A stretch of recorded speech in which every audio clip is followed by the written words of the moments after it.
सत्र का नाम एक बार फिर से मैं बता दूं, पोषण, सेहत और स्वस्थ भारत। ये मंच शुभम आपको समर्पित। शुक्रिया उत्कर्ष।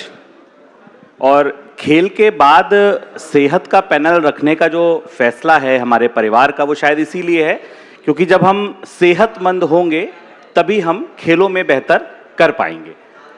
आज के इस सत्र की शुरुआत जो पोषण, सेहत और स्वस्थ भारत है, मैं दो बुनियादी तथ्यों के साथ करना चाहूँगा। पहला तथ्य जो ये है कि WHO और वर्ल्ड बैंक की रिपोर्ट बताती है कि भारत में 3,90,00,000 लोग हर साल महंगे इलाज के कारण गरीब हो रहे हैं। और दूसरा तथ्य ये है जो ग्लोबल हंगर इंडेक्स से आता है कि 19.5 करोड़ भारतीय अभी भी कुपोषित हैं। देखिए, स्वस्थ भारत का अगर सपना देखना है, स्वस्थ भारत के अगर आपको आंगन में पहुंचना है, तो जो मुख्य द्वार हैं दो, एक है आपकी थाली और दूसरी है अस्पताल। इन दोनों द्वारों का नेतृत्व करने वाले दो मेहमान मेरे साथ इस पैनल में हैं। Shri Agam Khare ji, founder group CEO absolute food के, और श्री नितिन नाग जी, MD और CEO उजाला सिग्नेस हॉस्पिटल के। आप दोनों मेहमानों का बहुत स्वागत है। अगम सर, शुरुआत आपसे करना चाहूँगा। पहला सवाल मेरा यही रहेगा, अनाज के उत्पादन में अभी जब हम और आप बात कर रहे हैं तो रबी के उत्पादन आ रहे हैं और हम लगातार हर साल दर साल बढ़ते जा रहे हैं। आप जैसे कंपनियों का भी योगदान है जो बायोसाइंसेज में काम कर रही हैं, एग्रीकल्चर की प्रोड्यूस को और बेटर करने का काम कर रही हैं। लेकिन सर, एक हाथ में आंकड़ा है कि हम उत्पादन में नए स्थान छू रहे हैं, नई ऊंचाइयां छू रहे हैं, नए शिखर पर खड़े हैं, और दूसरे हाथ में आंकड़ा है कि 19.5 करोड़ लोग कुपोषित हैं। क्या आपको लगता है, क्या उत्पादन की कमी नहीं है, कमी क्वालिटी की है, या कहीं समस्या और है? मेरे ख्याल से 3 समस्याएं हैं। पहली समस्या ये है कि आज विश्व में हम इतना खाना प्रोड्यूस करते हैं, उत्पादन करते हैं, जिससे दुनिया को सारी मीलें, सारा समय पे भोजन मिल सकता है, लेकिन वो भोजन उन तक पहुंच नहीं पाता है, क्योंकि जो चीज़ जहां आपको खानी है वो वहां तो उग नहीं रही है। कुछ चीज़ें वहां आसपास में उगती हैं, बाकी चीज़ें दूर दराज जगहों में उगती हैं। मेजॉरिटी जो हम खाना उगाते हैं हिंदुस्तान में भी, ये शहरों से दूर गांवों के तरफ उगता है। कुछ चीज़ें दक्षिण भारत में उगेंगी, कुछ चीज़ें उत्तर भारत में उगेंगी, कुछ पश्चिम में, कुछ पूर्व में, सब अलग अलग जगह उगेंगी, और कुछ चीज़ें हम विदेशों से लेके आते हैं। तो ऐसे में ये ज़रूरी हो जाता है कि हमारी जो सप्लाई चेन है वो कितनी स्ट्रांग है, उसकी मजबूती कितनी है। अगर वो मजबूत नहीं है बहुत ज़्यादा, जो कि आज पूरे विश्व स्तर पे ही दिक्कत है, जहाँ पे खाने का बहुत सारे खाने का सही जगह तक पहुँच नहीं पाना, उसका वेस्ट हो जाना एक बड़ी प्रॉब्लम है। तो ये एक बड़ी प्रॉब्लम है कि ये सप्लाई चेन को स्ट्रेंथन कैसे करें। मुझे लगता है सरकार ने इसके लिए बहुत सारे अच्छे कदम उठाए हैं। वेयर हाउसेस को बनाना, वेयर हाउसेस के लिए बढ़ावा देना, लोगों को उनकी वेयर हाउस रिसिट की जो फाइनेंसिंग करानी है, ये सभी चीज़ों में बहुत सारे प्रयास करके सरकार ने अच्छे कदम उठाए हैं, और कदमों की ज़रूरत है, बट हम एटलीस्ट एक सही राह पे चल रहे हैं वहाँ। एक दूसरी समस्या है जो, क्योंकि आपने कुपोषित की बात करी, वो है सबको ये पता होना कि भरपूर पोषण है क्या। बिल्कुल। सिर्फ एक कोई चीज़ खा लेने से पोषण नहीं मिलेगा, तो वो क्या बैलेंस चीज़ है जिसको खाने से पोषण मिलेगा, और उन चीज़ों को कैसे उगाया जा सकता है या ग्रो किया जा सकता है एक स्पेसिफिक क्वालिटी के साथ। तो वो एक दूसरी समस्या है कि कंज्यूमर अवेयर है क्या उस बारे में। और तीसरा, जो आपने क्वालिटी की बात करी, तो बहुत सारी चीज़ें उगाते हैं हम, उनमें बहुत सारे केमिकल पेस्टिसाइड डालते हैं, बहुत सारा यूरिया भी डलता है इंडिया में, उस पर सब्सिडी भी है बहुत बड़ी, यूरिया पे, डायमोनियम फॉस्फेट पे, पोटैश पे, ये सब चीज़ें खेती में जाती हैं। जब आप अपने खेत को तैयार करते हैं तो शुरू में इन चीज़ों को यूज़ करते हैं। अब इन चीज़ों का फ़ायदा भी है एक स्तर तक, उसके बाद नुकसान भी है अगर ज़्यादा हो जाए। तो ऐसे में ये समझना ज़रूरी हो जाता है कि किस जगह पे जा कर के हमें रुकना पड़ेगा। संतुलन ज़रूरी है। हाँ, वो जानना ज़रूरी है। वो संतुलन मुझे लगता है बहुत हद तक बिगड़ता जा रहा है, बहुत तेज़ी से बिगड़ रहा है। स्टैटिस्टिक्स ये भी कहता है कि 30% ऑफ जितनी भी ज़मीन भारत में अवेलेबल है इस समय वो उपजाऊ नहीं रह गई है। वो एक बहुत बड़ा नंबर है कि 30% पूरे भारत की ज़मीन लगभग उपजाऊ नहीं है। तो इन स्थितियों को कैटर करने के लिए हमें इन तीनों समस्याओं को अलग अलग बांट के सॉल्व करना पड़ेगा, तभी हम इस इसमें कोई बदलाव ला पाएंगे।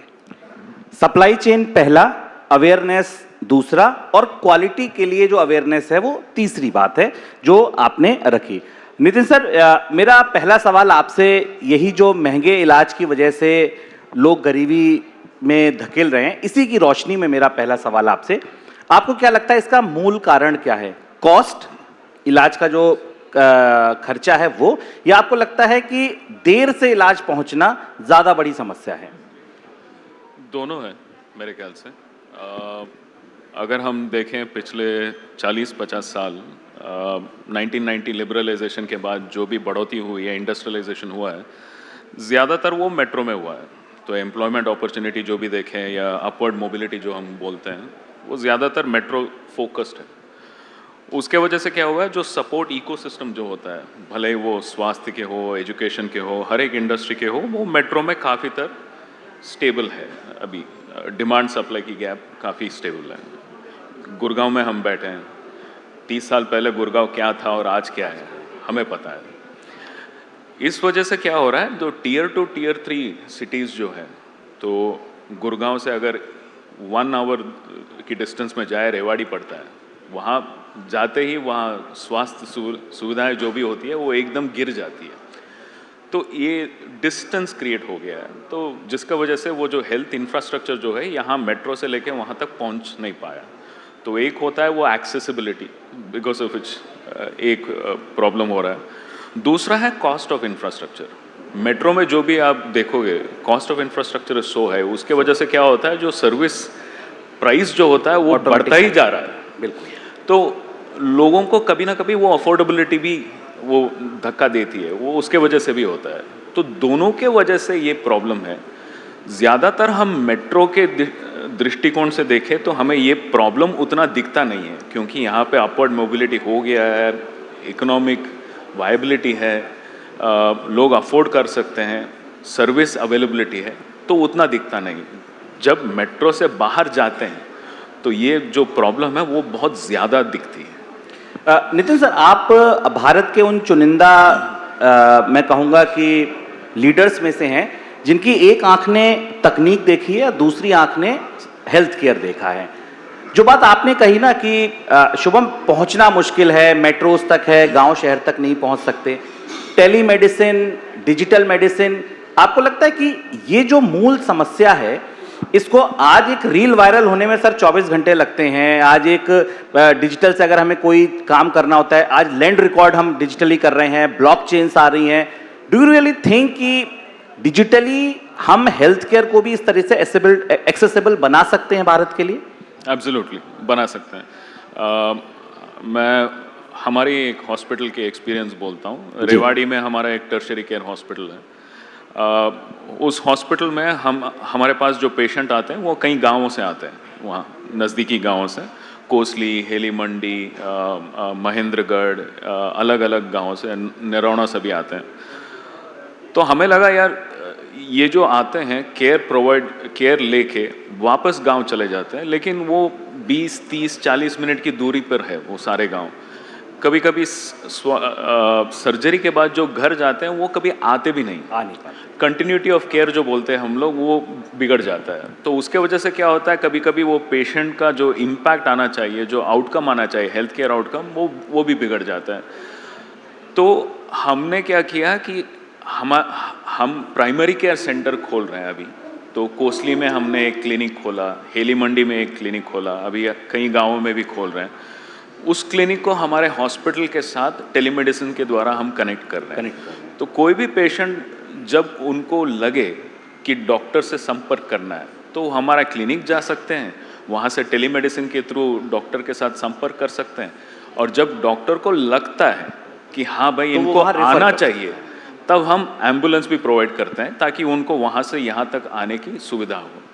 तो टेक्नोलॉजी और इंफ्रास्ट्रक्चर के माध्यम से ये gap of course can be addressed. बिल्कुल, इस ओर ध्यान देने की ज़रूरत है कि अगर आप आयुष्मान भारत से नीचे से 40% आबादी को स्वस्थ बनाना चाहते हैं तो क्या टेलीमेडिसिन जैसे इंफ्रास्ट्रक्चर आगे लाए जा सकते हैं, बढ़ाए जा सकते हैं? ये बड़ा एक अहम मुझे लगता है सवाल है जिस पर मैं रेखांकित उल्लेखित करना चाहूँगा नाग सर की बात से।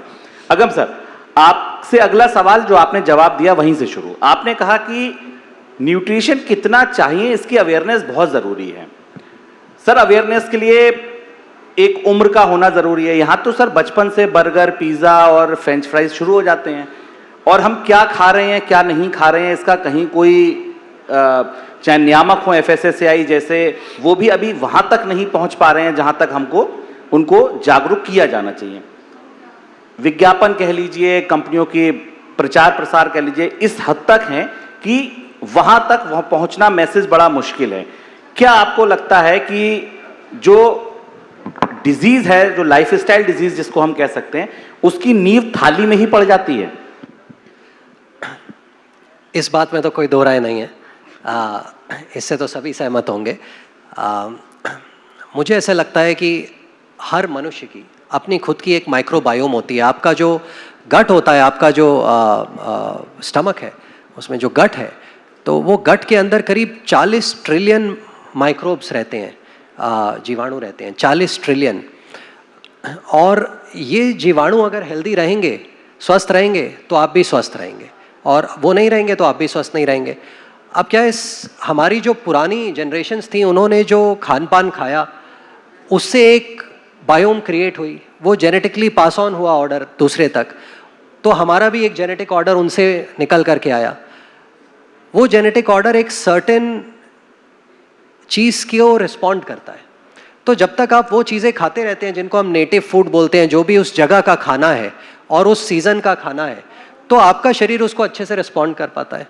अब आप उसमें कोई नई चीज़ें डालेंगे तो शरीर को समय लगेगा, वो अडॉप्ट कर जाएगा, बस उसको समय लगेगा। अगर वो नई चीज़ स्वास्थ्य के तरफ डायरेक्शन करती है तो आप और स्वस्थ होंगे। बट अगर वो चीज़, जैसे आपने बर्गर और पिज़्ज़ा, मैं ये नहीं कहता कि ये सारी चीज़ें नहीं खानी चाहिए, बट ऐसा ज़रूर है कि आप ये समझ सकते हैं आपके शरीर के लिए क्या क्या चाहता है आपका शरीर और क्या नहीं चाहता। आज आपका शरीर शायद बर्गर तो नहीं समझता और पिज़्ज़ा भी नहीं समझता। आपका शरीर एक नेचुरल प्रोसेस के थ्रू सदियों में जाके इवॉल्व हुआ है। धरती तो करीब 450 करोड़ साल से है। हमारा जो शरीर है ये भी बहुत सारे लाखों सालों में जाकर के इवॉल्व हुआ है। तो ये उन्हीं चीज़ों को देख करके और लेके इवॉल्व हुआ जो ऑलरेडी नेचर में प्रेजेंट थी। तो अब आप अगर उससे बाहर कोई भी चीज़ लाने की कोशिश करेंगे तो हो सकता है वो फ़ायदेमंद हो सकता है, ना हो तो उसको तौलना पड़ेगा कि वो फ़ायदेमंद है कि नहीं है, उस पर टेस्ट करना पड़ेगा। और अगर टेस्ट किए बिना, आजकल जो आपने बोला रील्स बन जाते हैं जल्दी और लोग इन्फ्लुएंस हो जाते हैं उससे, तो ऐसे बहुत सारे जगह पे मैंने देखा जहाँ लोग इन्फ्लुएंस हो रहे हैं रील्स के माध्यम से। वो सारी बातें हो सकता है सच ना हो, उनमें से कुछ सच हो कुछ ना हो, तो उसको तौलना ज़रूरी है कि हमारे लिए सबसे उचित क्या है। और वो तौलने का तरीका है आपकी माइक्रोबायोम, उसको गट माइक्रोबायोम बोलते हैं। तो अगर आप अपना गट माइक्रोबायोम टेस्ट कराएंगे तो आपको ये समझ में आएगा कि मेरे लिए सबसे उचित खाना क्या है, मुझे क्या खाना चाहिए, क्या खा के मैं स्वस्थ रहूँगा। बिना टेस्ट के भी बहुत सारे बार अपने एक्सपीरियंस से जो हमारे माता पिता, उनके माता पिता रहे, उन्होंने एक्सपीरियंस किया कि हमारे सभ्यता के लिए क्या चीज़ें ठीक है खाने के लिए, तो उस हिसाब से आपको बताते हैं। वो एक माइक्रोबायोम को एस्टिमेट करते हैं कि ये हमारे लिए ठीक है, उसके ऊपर उनका गट ठीक चल रहा है, कोई गैस्ट्रिक प्रॉब्लम नहीं हो रही है, कोई और तरह के इश्यूज़ नहीं है। तो उनको देखते हुए वो आपको बताते हैं कि ये चीज़ें अगर आप कंज्यूम करते रहेंगे तो ठीक रहेंगी। तो मुझे लगता है जीवन में सबसे ज़रूरी, आपका शरीर इसी धरती से आया है तो इस धरती से जुड़ी हुई चीज़ों को डायरेक्टली कंज्यूम करेंगे, फल को, सब्जियों को डायरेक्टली कंज्यूम जितना रॉ फॉर्म में करेंगे उतना ज़्यादा अच्छा होगा। जितनी चीज़ों को बनावटी तरीक़ों से लाया जाएगा, उसके ऊपर कुछ ऐसी चीज़ें डाल के जो हमें पता है हेल्दी नहीं है, तो उनके साइड इफ़ेक्ट्स होंगे। और जो हेल्थ की आज एक मेजर इशू है वो भी इसी चीज़ को लेकर के है भारत में। हम सब जानते हैं प्रोटीन डेफिशिएंट देश है, बट आज मैं एक देखता हूँ प्रोटीन की एक आंधी चली हुई है जिसमें हर कोई अपने वेट से 1.5 गुना से 2 गुना प्रोटीन खा लेना चाहता है, या 1 ग्राम प्रोटीन के इक्विवेलेंट खा लेना चाहता है। तो ये साइंस शायद कुछ लोगों के लिए सही होगी, कुछ लोगों के लिए नहीं होगी। तो किसके लिए सही है उसको जाने बिना उसको कंज्यूम कर लेने से तो नुकसान ज़्यादा हो सकता है, फ़ायदा कम होगा। तो हर चीज़ को तौल के अपने जो भी कंसल्टेंट हैं, डॉक्टर हैं, या अपने घर पे जो लोग हैं उनसे सलाह करके उसके बाद कंज्यूम किया जाएगा तो ज़्यादा अच्छा रहेगा। या छोटे मात्रा में शुरू कर सकते हैं और फिर देख सकते हैं बॉडी पे क्या असर है, उसके बाद कर सकते हैं। इसी तरह बनेगा हेल्दी भारत। बिल्कुल, और यही से हम लोगों को अपनी जिम्मेदारी का और आभास होता है कि सही जानकारी आप तक पहुंचे। अगम सर, एक छोटा सवाल इसमें मैं और जोड़ना चाहूंगा कि ज़्यादातर फूड बिजनेसेस में ये देखा गया है कि जहां स्केल करने की कोशिश की जाती है या जहां पर अफोर्डेबिलिटी को सबसे ऊपर रखा जाता है, वहां क्वालिटी से कॉम्प्रोमाइज हो जाता है। इस समस्या को आप कितना गंभीर मानते हैं कि स्केल करना, अफोर्डेबल बनाना ज़्यादा ज़रूरी है कि जो चीज़ 5 रुपए की बिक रही थी वो 5 की ही बिकती रहे, क्वालिटी थोड़ा नीचे चलेगी? आपको लगता है ये एक बड़ी समस्या है जहां ध्यान देने की ज़रूरत है? मुझे लगता है ये बिजनेस की या इकोनॉमिक्स की समस्या नहीं है, ये समस्या है इंसानियत की। हम अपने बारे में क्या जानते हैं और हम किस जगह तक जा कर के कॉम्प्रोमाइज़ कर जाएंगे किसी चीज़ के प्रति। मुझे ऐसा लगता है हम सब आज इस यहाँ पर हैं, हमें कल का भी नहीं पता है।